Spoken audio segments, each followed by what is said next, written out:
এই হাদিসটা শুনলে আপনার খুশিতে কান্না চলে আসবে। আমাদের আল্লাহ কত যে মহান। হযরত মুসা আলাইসাল্লাম একদিন আল্লাহকে জিজ্ঞাসা করলেন, হে প্রভু, আমার অনুসারীদের মধ্যে কে সবচেয়ে বড় পাপী? তখন আল্লাহ তাআলা উত্তরে বলেন, যে ব্যক্তি সর্বপ্রথম এই পথ অতিক্রম করবে সেই ব্যক্তি হলো তোমার অনুসারীদের মধ্যে সবচেয়ে বড় পাপী। আল্লাহর কথা অনুযায়ী হযরত মুসা আলাইসাল্লাম বসে দেখছেন। কিছুক্ষণ পর দেখলেন এক ব্যক্তি ছোট একটা ছেলেকে কোলে করে পথ অতিক্রম করেছেন।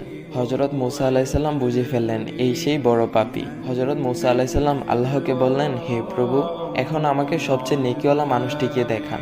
আল্লাহ তাআলা উত্তরে বলেন, সূর্য ডোবার সাথে সাথে যেই লোকটি তোমার পূর্ব স্থান দিয়ে চলে যাবে সেই ব্যক্তি হলো সবচেয়ে নেকি ব্যক্তি। তখন হযরত মুসা আলাইসাল্লাম সূর্য ডোবার বেশ আগে থেকে বসে রইলেন। যেই সূর্য ডুবছিল দেখলেন সেই সকালের ওই ব্যক্তি ছোট্ট ছেলেটাকে কোলে করে ফিরে যাচ্ছেন। তখন মুসা আলাইসাল্লাম হতভম্ব হয়ে আল্লাহকে জিজ্ঞাসা করলেন, প্রভু, একই ব্যক্তি মহাপাপী আবার মহানেকি হয় কি করে?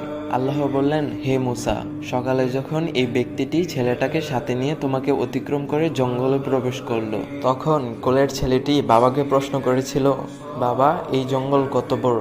তখন বাবা উত্তরে বলেছিল, অনেক বড়। ছেলেটি আবারও প্রশ্ন করলো, বাবা, জঙ্গল থেকে কি বড় কোনো কিছু আছে?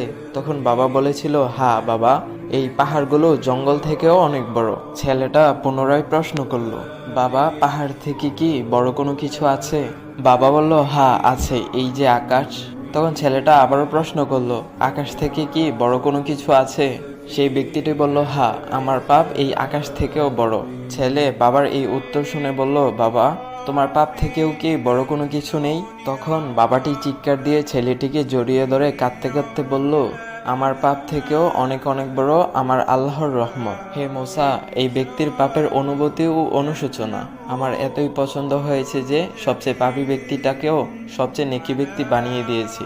মনে রেখো, আমার